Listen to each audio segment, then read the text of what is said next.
Thank you for turning to page 121. Today we're going to take a look at the first of the support modules for Gamma World's second edition, published in 1983, The Cleansing War of Garik Blackhand. See my background?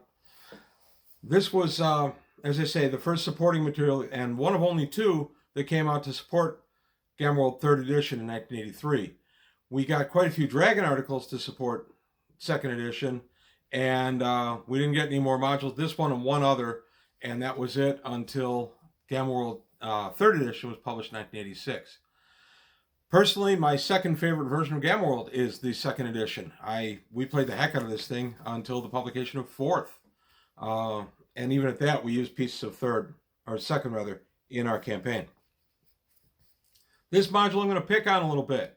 It's well written and the graphics are definitely improved, and I'll show that as we go through the video, but I'm going to pick on this module a little bit. I had a few issues with this back in the day, and they all resurfaced when I reread it in preparation for this video. So there you go, front and back. I think this sent me back the princely sum of $6 back in the day. I miss those old days. So today on page 121, GW3, The Cleansing War of Garik Blackhand. The Cleansing War of Garik Blackhand. If you followed my channel for any length of time, you know that I love Gamma World. Gamma World was the game we went to when we needed a little break from D&D. Gamma World was a game that I could actually get most of my D&D players to at least try, and a lot of them loved it and stayed with it because it's got a very D&D flavor to it, probably because it was published by TSR. So Gamma World was the crowd pleaser go-to if we couldn't play D&D or didn't want to for a little bit. But we're going to take a look at this module from 1983, and it was by Michael Price and Gary Spiegel. And I don't know these gentlemen. I don't really know their work other than this. But I'm going to show the gatefold. We got a nice 3 gatefold. I really felt in 83 that the modules took a step forward production-wise. I thought the graphics got better. I thought everything just got more professional looking. I like these cutout cards for the White Feather Warriors. Obviously, I did not cut them out, nor would I.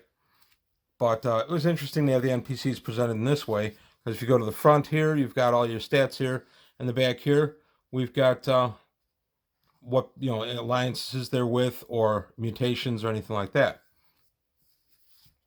So now we look at the module itself. Okay, so it's a 32-page offering, which is pretty good. Front page, of course, the table of contents. This module takes place in the Yel'stone Grand Teton area. So now we're out west. In the last offering, the GM screen for 2nd edition Gamma World, we had a nice journey to Pittsburgh. And of course, in 1st edition, we're in the Midwest, around the Lake Geneva area, and then a little bit further west than that. And now we're all the way out to Yel'stone. You are part of a tribe called the White Feathers. The White Feathers are a tribe that's living in the area, and you are mixed with pure strain humans, humanoids, and mutated animals. So you're a very inclusive group, and you're living peacefully, but you have a rival tribe near you called the Black Rocks. The Black Rock tribe, they would like to have what you guys have and take over your lands, and even though you migrate a little bit, take over your migratory paths and some of your treasures. And then into this already tense mix come the Knights of Genetic Purity, and they corrupt one Garik Blackhand, who's of the Black Rock tribe, and they say, hey, look at this, you're pure strain human. Pure strain humans should hold power over everything. What do you think? And he says, yeah, that works for me. So he and his brother rise in power. His brother is Fangol, and they rise in power, and they are able to rally the Black Rock troop against the White Feathers. So we have the White Feathers being wiped out by the Black Rocks and the Knights of Genetic Purity. Somehow in this module, and it's escaped me each time I've read it, you can somehow break this power alliance where your tribe won't get wiped out if only you can get some dirt on Garik Blackhand. Well, the dirt you can get is that Garik Blackhand has a son who is a mutated human. Dun, dun, dun, dun. His son was born a mutated human with obvious genetic mutations, but he's obviously also Garik's son. He looks just like him. And the child is Drat Blackhand, which is kind of a cool name.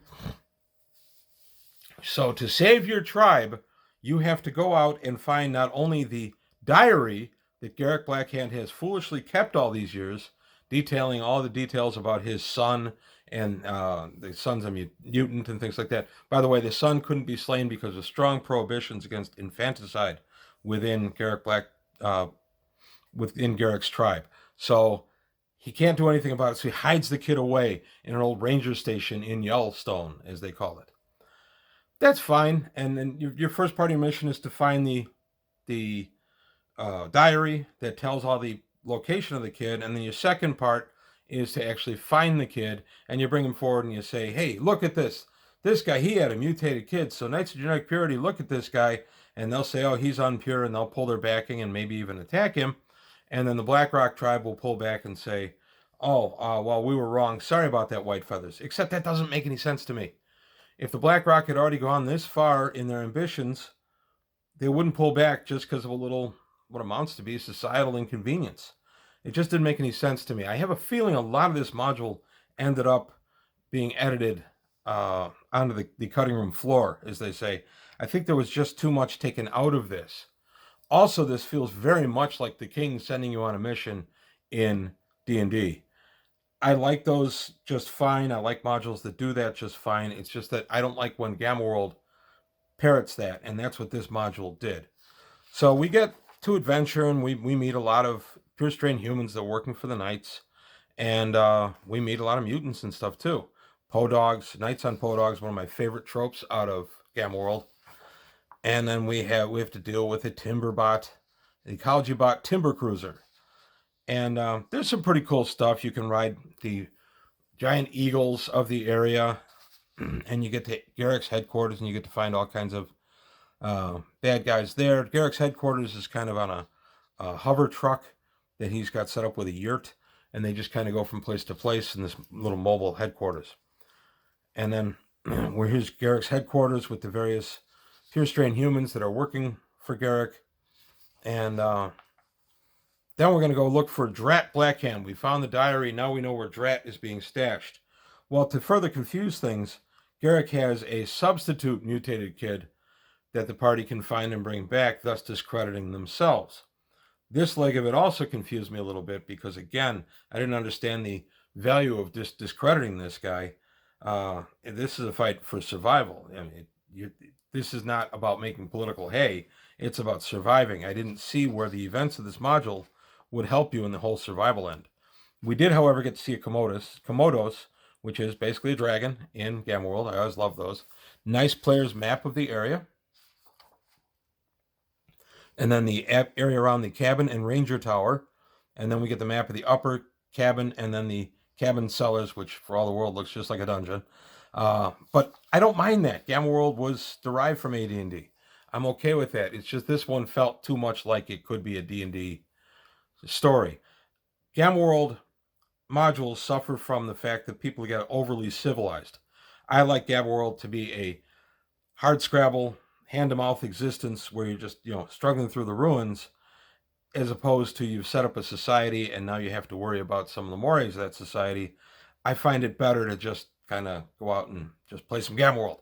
So I'm always going to kind of land on the wrong side of a module like this for that reason. And that could well be a failing in me. So then we go to the main cabin NPC list, and they find the fake kid, and is the fake kid enough? And they take him back, and you adventurers have been discredited politically, therefore we'll continue to slaughter your tribe. Again, I don't see where that mitigates things, but okay. And then we go down to find Drat himself, and who's guarding Drat exactly. And then we get to the part of the module I used. New creatures and artifacts. I like the Barynx, also known as a smoky bear. I kind of like that. I like the little puns sometimes in Gamma World. The Eagle, also known as baldies, bald eagles, mutated. So big you can fly in them. I like that. I like the Loper, a gray shadows. That's kind of a mutated wolf. I like that it's got 6 legs, Forerunner, maybe the Displacer Beast for AD&D. I had a buddy who used to say that AD&D was Earth's far future, not its far past, and all the adventures happened in California because the San Andreas let go and the rest of the nation fell into the ocean and California survived. That was always his premise. It was a tongue-in-cheek, but I always thought it was funny. And now we have Oozblend, which are clonoids to form a mutated algae that can be all scary and nasty to you, and a Squee, which is a Rockies, and this guy is a dog-sized mutated squirrel. So Rockies, get it? Rocky the squirrel? Huh? And this guy, the Vath, Ali Ghosh, a 2-headed vampire bat, mutated vampire bat. I thought this was a pretty neat monster, and I've used him a fair amount in my game. There's an issue of Commandy where Commandy's fighting, among other things, rabid mutated bats. And hey, look, take the head off of there, and it looks a lot like that bat. Commandy is an old DC comic book from the 70s, written and drawn by Jack Kirby, where Commandy is the last boy on Earth. Humans have sunk to animal intelligence. Animals have risen in intelligence and rule everything, and Commandy is an intelligent human staggering through the ruins trying to rebuild man's place in the world. Love Commandy. It was a great series and really good inspiration if you were playing Gamma World. So we got some new artifacts here. A coagulator. This was an genetically engineered weapon, and basically it shoots out a stream and it hits you and it soaks through your skin and coagulates your blood internally, causing lots of damage. Why that wouldn't just kill you, I don't know, but hey, it's a fun game. You get the Nerve Impulse gun. Yep, you can just kind of blast somebody and kind of brain blast them and knock them out, or it gives you a feeling of goodwill for a little while. A Fire Foam Mini Missile. I used these to good effect on a group that was in a bubble car. They had the little bubble thing, and I had a bad guy who caught them with the bubble open just a little bit, and he fired a Fire Foam Mini Missile into the bubble car, causing them to be blinded by the foam and coughing and not be able to use the bubble car until they figured out a way to clean it out. I really enjoyed doing that. So then we go to a couple of campaign scenarios, different hooks you can use in the area, and another nice map, and then an equipment list of stuff you can buy for your Gamma World game. Again, I'm not crazy about buying stuff in Gamma World. I would much rather just stumble through the ruins and find it. Also, this module uses gold pieces instead of Dolmars. Okay. A lot of D&D roots in this. If I didn't know better, I would say that this was a repurposed AD&D module that they just pulled out AD&D and slapped Gamma World on it. It feels that way. Kind of wondered always if this was submitted originally as a D&D module and they just repurposed it because they had to make a publication date.